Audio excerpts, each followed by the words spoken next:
अस्सलाम वालेकुम वरहमतुल्लाहि वबरकातुहू। वालेकुम अस्सलाम वरहमतुल्लाहि वबरकातुहू। तो देखिए, जैसे कल का हमारा टॉपिक था, क्या नाम वीडियो का, सुभान अल्लाह व बिहम्दी का की तफसीर के बारे में। आप लोगों ने देखी नहीं है, अगर आप लोग चाहें तो हमारे चैनल के माध्यम से देख सकते हैं। और आज एक बात, हमारे इमाम साहब आज नहीं है, तो आज हम अपने चाचा से सवाल और जवाब करेंगे नमाज के ताल्लुक से। जैसे अच्छा चाचा, ये बताओ, जैसे इंसान जब नमाज पढ़ने आता है तो नमाज से पहले वजू की जरूरत होती है। तो इंसान को वजू के फराइज और गुस्ल के फराइज भी जानना जरूरी है।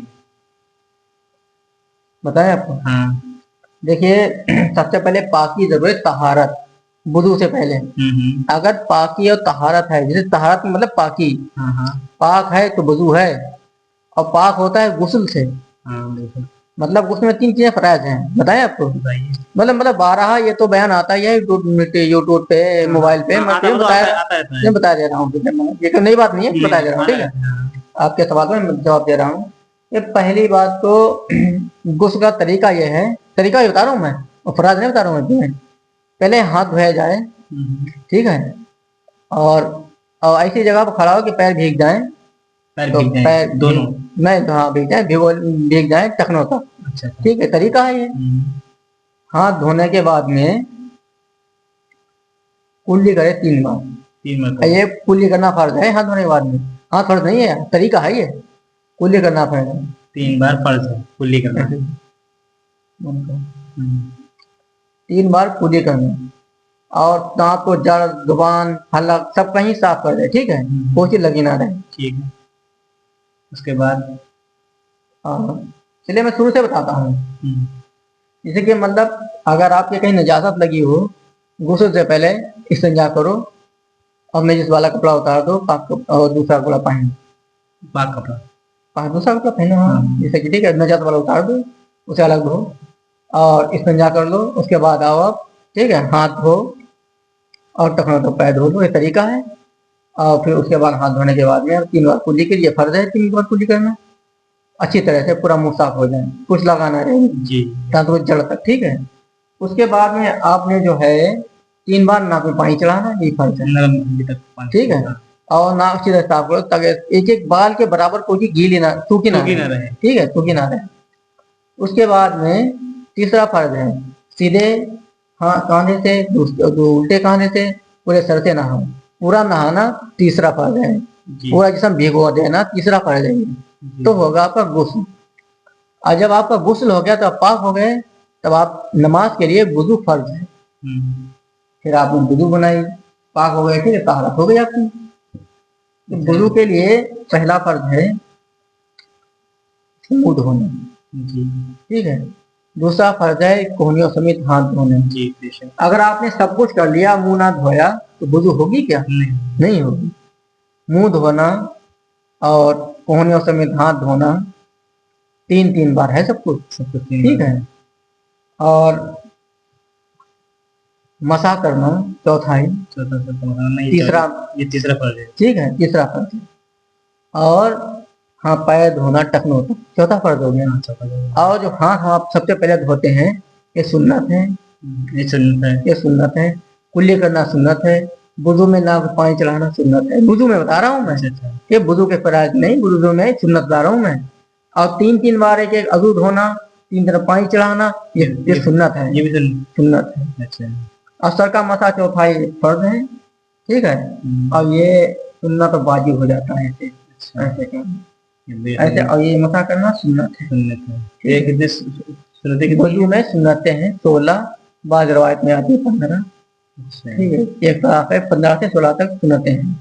अच्छा चाचा, ये बताओ, जैसे इंसान से उसने वजू गुस्ल से फारिग हो गया, जब नमाज के लिए आया जी, तो जैसे नमाज हमने बार बहुत फिर अपने यहाँ मस्जिद में बैठे, यहाँ भी देखा हमने बहुत से लोगों को नियत बांधने का तरीका जैसे ऐसे बांधते हैं, ऐसे या आयब्रो से ऐसे बांधते हैं। और फिर जैसे नियत का तरीका होता है ये 3 उंगलियां यहाँ होना चाहिए और बांधते हैं ऐसे।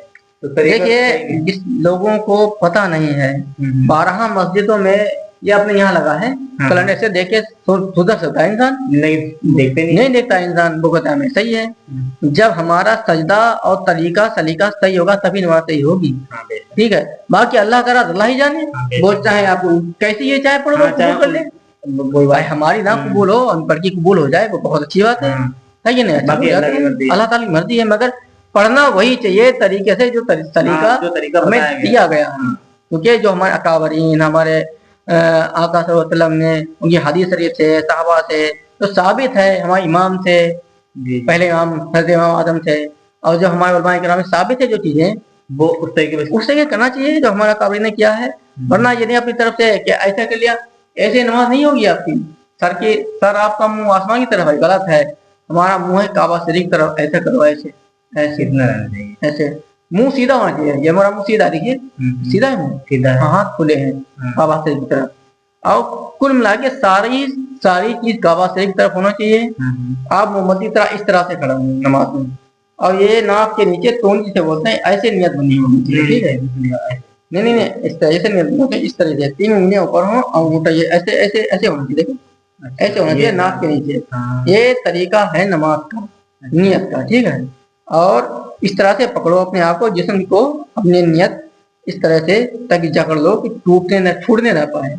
और ऐसे जब इंसान रुकू में जाता है, तो आदमी सीधा रहे, ना कि सर नीचा हो जाए, ऐसे कर लिया, पीठ उठा दी, ये गलत तरीका है। नहीं, रुकू में हमें बहुत से उलमा से सुना है कि रुकू इस हिसाब से होना चाहिए कि अगर 1 गिलास पानी रखा पीठी पे जाए, जी तो वो गिरे ना। बहुत बयान आ रहा है, कह रहा हूँ ना अभी।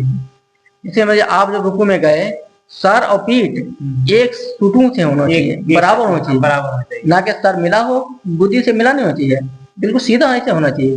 तो हाथ आप जितने आपके हाथ इतने आप टाइट करें, हाथ परियों घुटने तक पहुंच जाए, ताकि आपके हाथ इन बगलों पसीनों से अलग रहें। ये चीजें या आप बिल्कुल सीधे रहे, हाथ सीधे, बिल्कुल तने हुए रहे हाथ। इन हाथों में पूरा वजन होना चाहिए आपका रुकू का। आप करके देखना, आपके रुकू बिल्कुल सीधा हो जाएगा। आपका गर्दन आपके हिस्सा आपके अख्तियार है, आप लटका दिए तो लटके, दर्द हो ना, गर्दन आपके सामने है, आप सीधे रखें तो आपका ये रुकू हो गया। और रुकू से आप सीधे खड़े हो तो इतनी देर खड़े हो जिसे कहते हैं तमिल्लाहु में हमिदा रब्बना लकल हम्द, बस उसके बाद अपनी 3 तस्बीह के बराबर खड़े हुए, उससे ज्यादा हो गया सजदा सब वाजिब हो जाएगा आप पर। वही तरीका कयाम में है, वही तरीका रुकू में है।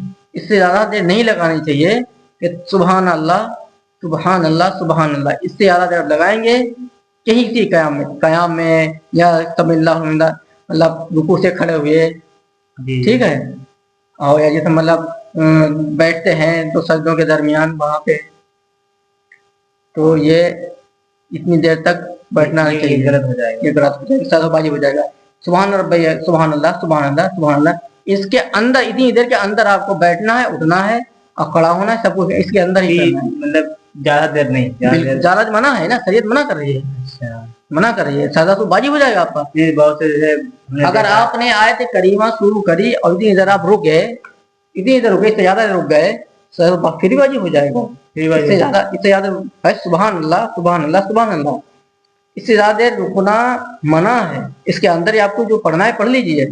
सोचना मत, सोचोगे तो बहुत कुछ सोचने लगोगे। इससे मैंने पढ़ा है किताब में, जैसे जो गुमान होती नमाज का कि 3 हो गए या 4 हो गए, उसमें सदा तो वाजिब नहीं होता है। जब वाजिब होगा सदा तो आप सोचोगे कि आपने इससे ज्यादा सोच लिया, अब आपको काफी वक्त हो गया, मतलब 4-5 बार हो गया आपकी तस्वीर, आपने सोचा है, सदा तो वाजिब हो गया आपका।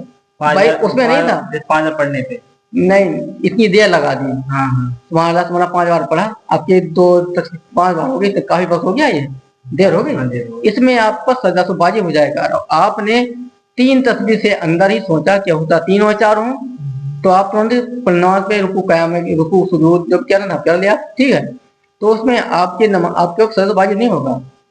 गुमान में सजा वाजिब नहीं है, गुमान में नहीं है, अब सोचने में हो जाता है। या फिर जब मतलब अब इस गुमान के बाद पूरी बताएं आपको कि अगर आपने 4 वाली 3 पढ़ दी और आपने सोचा कि ऐसा है कि हमने 4 की नियत वाली थी, 4 हुई है या 3 हुई है, आपका समझ नहीं आ रहा है, तो आपने क्या 3 ही है, आपका दिल जम नहीं रहा है, तो आपने सदा तो अगर आपने कर लिया है, सदा तो आप करो, वहां पे 3 आपके दिमाग में आ रहा है, एक दिल कह रहा है कि 4 हुई हैं, पढ़ा है मैंने, तो कह रहा हूँ, अगर आप एक दिल कह रहा है आपको मैंने 4 हुई हैं और एक कह रहा नहीं 3 हुई है, 3 हुई है, तो आप सजदा से वाजिब घुमा, आप सजदा से ऊपर लें तो आप नमाज हो जाएगी। अगर आप 5 या 4 हो, 6 हो, 5 हो गई हैं, अब आपको घुमाने के 4 ही हुई हैं, तो फिर उसके बाद तो ज्यादा हो गई, अब 4 ही समझ रहे हैं तो नमाज हो जाएगी, इसमें सजदा वाजिब नहीं है, कम के मारे है वाजिब, और ज्यादा बात नहीं। बात ज्यादा आपके आप ये समझ रहे थे पूरी है मेरी, हाँ बात ये है आप समझे पूरी है हमारी, और ज्यादा कुछ बात नहीं है। अच्छा एक बात और बताइए चाचा, जैसे मतलब अभी ने अपने ऑडियो से बताने में, मैं ये बात शॉर्ट कट के बता रहा हूँ, ये पूरी बात तफसील से बताएं, किताबें बहुत रखी हैं, देख के बता सकता हूँ, बता दूंगा, पर काफी वक्त लगेगा, ठीक है। और जो मैंने बताया इतना इतना ही सही है, अगर किसी को गलत लगे तो कभी मुझे वापस करके भेजे अपने गलत है, ठीक है। अच्छा ये बताओ, जैसे चाचा इंसान ईशा की नमाज पढ़ता है, 3 वित्र होते हैं, उसमें जब इंसान जैसे सूरज दुआ कुनूत नहीं आती है, जी जी जी, तो सुबह जो है रब्बना अल्लाहुम्मा रब्बना आतिना शरीफ पढ़े, दुआ पढ़े। नहीं तो अगर ये कब तक पढ़े, अगर किसी को नहीं है, अगर कब तक पढ़ सकता है ये? कब तक जिसे याद ना हो वो रब्बना आतिना हमेशा पढ़ता रहे, अल्लाहुम्मा रब्बना आतिना, कोई दिक्कत नहीं है। मतलब अब बिल्कुल जिसे कुछ ना आता है, जिन्हें ऐसा क्या अल्लाह अकबर, वो खाली खड़ा है, क्या पढ़ेगा वो, उसे अल्लाहुम्मा रब्बना भी नहीं आती है, तो उसके लिए शरीयत ने एक बात दी है, अल्लाहुम्मा फ़िरली, क्या कहे, अल्लाहुम्मा फ़िरली 3 बार कहे, अल्लाहुम्मा फ़िरली, जिसे कुछ ना आता हो, कुछ ना आता हो, बस वो रुकू सुजूद करे, ठीक है। नहीं तो अल्लाहुम्मा रब्बना आतिना ये मशहूर दुआ है, इसे पढ़ना चाहिए। दुआ कौन सीखनी चाहिए, इंसान को इल्म हासिल करना चाहिए, छोटा बड़ा नहीं होता है, इल्म माँ की गोद से लेकर कब्र तक जी जी जी इंसान को इल्म हासिल करना चाहिए। तो देखिए आज की वीडियो जो है वो नमाज के टॉपिक के बारे में है, मतलब नमाज की नियत का तरीका और वजू के फराइज जानने के बारे में हमारे चाचा ने बताया है। तो वीडियो में इंशाल्लाह ऐसे बने रहिए, रोज रोज नई नई वीडियो आपके लिए लाते रहेंगे। अस्सलाम वालेकुम वरहमतुल्लाहि वबरकातुहू।